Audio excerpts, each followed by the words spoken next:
ಹೇಳು ಕವಿತಾ, ಏನೋ ಮಾತಾಡೋದಿದೆ ಅಂತಂದೆ.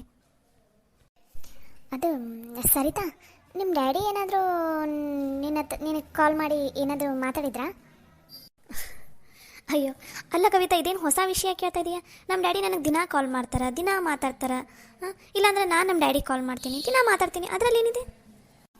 ಅಯ್ಯೋ ಅದು ಹಾಗಲ್ಲ ಸರಿತಾ, ನಿಮ್ಮ ಡ್ಯಾಡಿ ಏನಾದರೂ ಕಾಲ್ ನಿಮ್ಮ ಡ್ಯಾಡಿ ಹೀಗೆ ಮತ್ತು ರಾಜು ಅವರು ಆಫೀಸಲ್ಲಿ ವರ್ಕ್ ಮಾಡ್ತಾರಲ್ಲ, ಅದಕ್ಕೆ ಅವರಿಗೆ ರಾಜು ಅವ್ರ ಆಫೀಸಲ್ಲಿ ಎಲ್ಲರೂ ಪರಿಚಯದವ್ರು ಭಾಳ ಮಂದಿ ಇದಾರಲ್ಲ, ನನ್ನ ಗಂಡ ರಾಜು ಬಗ್ಗೆ ಏನಾದರೂ ಮಾತಾಡಿದ್ರಾ ನಿಮ್ಮ ಡ್ಯಾಡಿ ನಿನ್ನ ಹತ್ರ? ಇಲ್ಲ, ಅದ್ರ ಬಗ್ಗೆ ಏನೂ ಮಾತಾಡಿಲ್ಲ.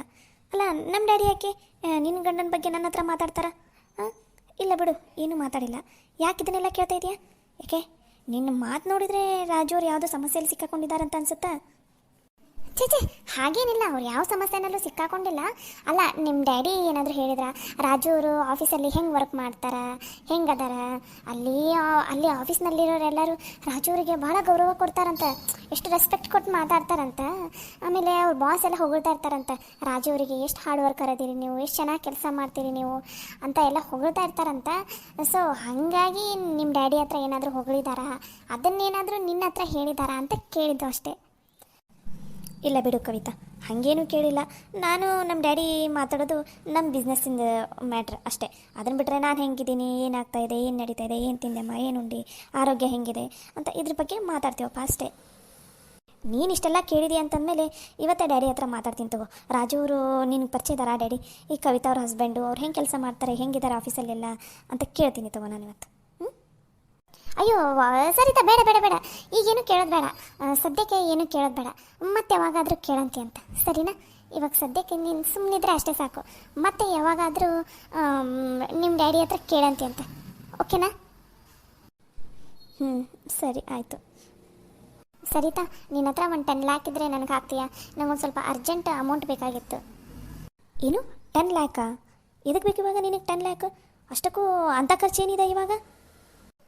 ಸರಿತಾ, ನಾನು ಕೇಳ್ತಾ ಇರೋದು ನಮ್ಮ ಅಪ್ಪನ ಮನೆ ದುಡ್ಡನ್ನು, ನಿಮ್ಮ ಅಪ್ಪನ ಮನೆ ದುಡ್ಡೇನಲ್ಲ. ನಿನ್ನ ಹತ್ರ ಇದ್ರೆ ಇವಾಗ ಹಾಕು, ಡ್ಯಾಡಿ ಬಂದಮೇಲೆ ನಾನು ಇಸ್ದು ಕೊಡಿಸ್ತೀನಂತ. ನಾನು ಹೇಳಿದ್ದು ನಮ್ಮಪ್ಪನ ಮನೆ ದುಡ್ಡಲ್ಲ. ನಮ್ಮಪ್ಪನ ಮನೆ ದುಡ್ಡನ್ನು ಕೇಳೋದಕ್ಕೆ ನಿನಗೆ ಹಕ್ಕು ಇಲ್ಲ, ನಾ ಕೊಡೋದು ಇಲ್ಲ. ಬರೀ ಅದು ನಿಮ್ಮಪ್ಪನ ಮನೆ ಅಷ್ಟೇ ಅಲ್ಲ, ಅದು ಇವಾಗ ನನ್ನ ಗಂಡನ ಮನೆ ಕೂಡ ಇದೆ, ಸರಿನಾ? ಯಾಕೆ ಬೇಕಂತ ಹೇಳು ರೀಸನ್ ನನಗೆ ಸರಿ ಅನ್ನಿಸ್ತಂದ್ರೆ ನಾ ಕೊಡ್ತೀನಿ. ಅದನ್ನು ಬಿಟ್ಟು ನೀ ಕೇಳಿದ ತಕ್ಷಣ ರೊಕ್ಕ ಕೊಡೋದಕ್ಕಾಗೋದಿಲ್ಲ ಇಲ್ಲಿ.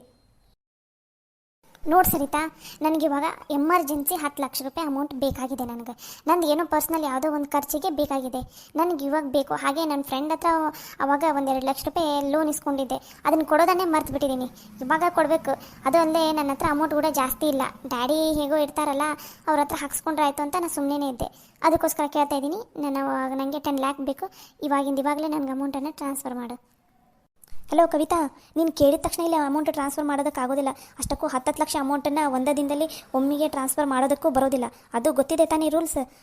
ಅದು ಅಲ್ಲದೆ ಮನೆಯಲ್ಲಿನೇ ಹೆವಿ ಖರ್ಚು ಸ್ಟಾರ್ಟ್ ಆಗಿದೆ ಇವಾಗ. ಆಫೀಸಲ್ಲೂ ಕೂಡ ಬೇರೆ ಇನ್ನೊಂದು ಆಫೀಸ್ ರೆಡಿ ಮಾಡಬೇಕು ಅಂತ ನಾನು ಮತ್ತು ನನ್ನ ಗಂಡ ಬಡ್ದಾಡಕೊಂತೀವಿ, ಗೊತ್ತಾ? ಅದರದೆಲ್ಲ ಎಷ್ಟು ಕಷ್ಟ ಇದೆ. ಅಂಥದ್ರಲ್ಲಿ ನೀನು ಕೇಳಿದ ತಕ್ಷಣ ಏನೂ ರೀಸನ್ ಇಲ್ಲದೆ ನೀನು ಹೇಳೋ ರೀಸನ್ ನನಗಂತೂ ತುಂಬ ಸಿಲ್ಲಿ ರೀಸನ್ ಅಂತ ಅನಿಸ್ತಾ ಇದೆ. ಅದಕ್ಕೆ ನನಗೆ ಇವಾಗ ಅಮೌಂಟ್ ಕೊಡೋದಕ್ಕಾಗೋದಿಲ್ಲ. ಅಷ್ಟಕ್ಕೂ ನಿನಗೇನಾದರೂ ಖರ್ಚಿಗೆ ಬೇಕಂದ್ರೆ ನಿನ್ನ ಗಂಡನ ಹತ್ರ ಕೇಳಲ್ಲ. ನಿನ್ನ ಗಂಡ ಏನು ಖಾಲಿ ಕೂತಿದ್ದಾರೆ? ಅವರು ಗೌರ್ಮೆಂಟ್ ಎಂಪ್ಲಾಯ್ ತಾನೆ, ಅವರಿಗೂ ರೊಕ್ಕ ಎಲ್ಲ ಬರುತ್ತೆ ತಾನೆ, ಕೇಳಲ್ಲ ಮತ್ತು ನಿನ್ನ ಗಂಡನಿಗೆ. ಅದನ್ನು ಬಿಟ್ಟು ನನ್ನ ಹತ್ರ ಇದಕ್ಕೆ ಕೇಳ್ತಾ ಇದೆಯಾ ಅಮೌಂಟನ್ನು?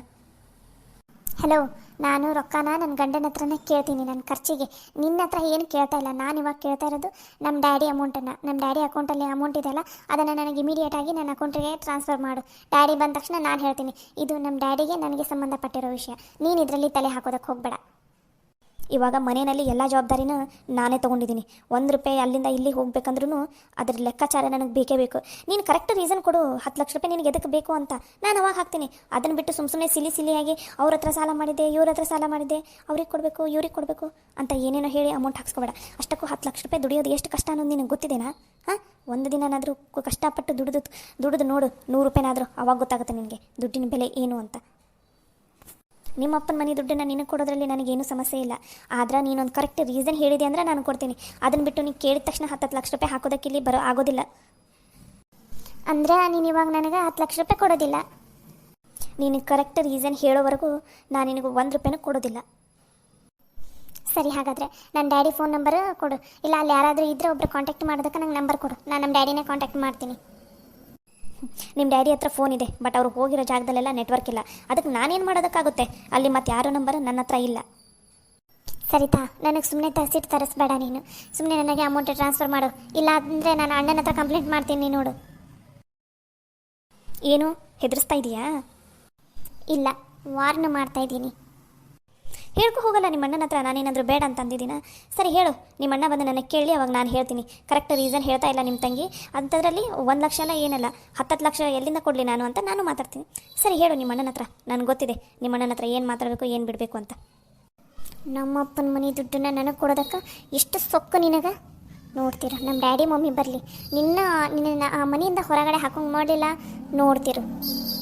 ನನ್ನನ್ನು ಆ ಮನೆಯಿಂದ ಹೊರಗೆ ಹಾಕ್ಸೋದಕ್ಕೆ ಯೋಚನೆ ಮಾಡೋದು ಬದಲು ಇಲ್ಲಿ ಗಂಡನ ಮನೆಗೆ ಹೆಂಗೆ ಬಾಳೆ ಮಾಡಬೇಕು ಅನ್ನೋದ್ರ ಕಡೆ ಯೋಚನೆ ಮಾಡು. ಜೀವನದಲ್ಲಿ ಉದ್ಧಾರನಾದರೂ ಆಗ್ತೀಯ. ಅದನ್ನು ನಿನ್ನಿಂದ ತಿಳ್ಕೋ ಅಂಥ ಅವಶ್ಯಕತೆ ನನಗಿಲ್ಲ.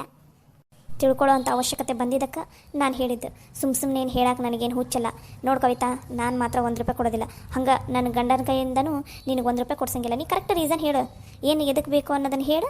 ಅವಾಗ ಬೇಕಾದ್ರೆ ನಾವು ಯೋಚನೆ ಮಾಡ್ತೀವಂತ ಆ ರೀಸನ್ಗೆ ಕೊಡಬೇಕು ಅಥವಾ ಬೇಡವೋ ಅಂತ ಅನ್ನೋದನ್ನು. ಅಷ್ಟಕ್ಕೂ ಅತ್ತೆ ಮಾವ ಟ್ರಿಪ್ಪಿಗೆ ಹೋಗೋಕ್ಕಿಂತ ಮುಂಚೆನೇ ನಿನಗೆ 5 ಲಕ್ಷ ರೂಪಾಯಿ ಹಾಕಿದ್ರು ನಿನ್ನ ಅಕೌಂಟಿಗೆ. ಅದೇನಾಯಿತು? ನಂದು 1000 ಖರ್ಚಿರುತ್ತೆ ಸರಿತಾ. ಎಲ್ಲನೂ ನಿನ್ನ ಹತ್ರ ಹೇಳ್ಕೊಂಡು ಕೂತ್ಕೊಳ್ಳೋದಕ್ಕಾಗೋದಿಲ್ಲ. ನಾನು ಖರ್ಚಿತ್ತು, ನಾನು ಖರ್ಚು ಮಾಡಿದೆ. ಇವಾಗ ನಂಗೆ ಮತ್ತೆ ಅಮೌಂಟ್ ಬೇಕಾಗಿದೆ, ನಾನು ಕೇಳ್ತಾ ಇದ್ದೀನಿ ಅಷ್ಟೇ. ಅದು ನಮ್ಮ ಡ್ಯಾಡಿ ಕಷ್ಟಪಟ್ಟು ದುಡ್ದಿರೋ ಅಮೌಂಟನ್ನು ನಾನು ಕೇಳ್ತಾ ಇದ್ದೀನಿ ಹೊರತು ನೀನು ದುಡ್ದಿರೋ ಹಣ ನೀನಲ್ಲಲ್ಲ. ಅಲ್ಲ, 15 ಡೇಸಲ್ಲಿ 5 ಲಕ್ಷ ರೂಪಾಯಿ ಖರ್ಚು ಮಾಡುವಂಥದ್ದು ಏನಿತ್ತು ನಿನಗೆ ಖರ್ಚು? ಅದೆಲ್ಲ ನಾನು ನಿನಗೆ ಹೇಳೋದಿಲ್ಲ. ನಿಂದೆಷ್ಟಿದೆ ಅಷ್ಟು ಕೆಲಸ ನೋಡ್ಕೊ. ಇಷ್ಟೆಲ್ಲ ಆದ್ರೂ ಎಳ್ಳು ಕಾಳಷ್ಟು ಸೊಕ್ಕು ಅಹಂಕಾರ ಏನೂ ಕಮ್ಮಿ ಆಗಿಲ್ಲ.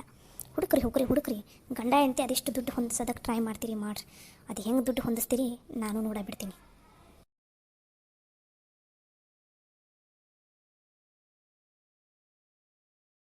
ಅಮ್ಮರ ಚಾಗಿ ಏನಾರು ಬೇಕನ್ರಿ? ಬೇಡವ, ಏನು ಬೇಡ. ನೀವು ಹೊಲ್ಕೊಂತ ಕುತ್ಕೋಬೇಕಿಲ್ರವ. ಎದಕ್ಕೆ ಎದ್ದು ಬಂದು ನಂಗೆ ಏನಾರು ಬೇಕಾದ್ರೆ ನಾನು ತಗೋತೀನಿ ಅಂತ ತಗೋ. ಅಯ್ಯೋ ಹಾಗೇನಿಲ್ರಿ ಅಮ್ಮರ. ಸರಿತಾ ಅದು ಯಾರೋ ಕೆಲಸದವ್ರನ್ನ ಕಳಿಸ್ತೀನಿ ಅಂತ ಅಂದಿರ ವರ್ಕರ್ಸ್. ನಾವು 4 ಜನನ, ಅವ್ರು ಬರೋ ಹೊತ್ತಾಯ್ತಾ, ಅದಕ್ಕೆ ಕಾಯ್ಕೋತ ನಿಂತಿದ್ದೆ.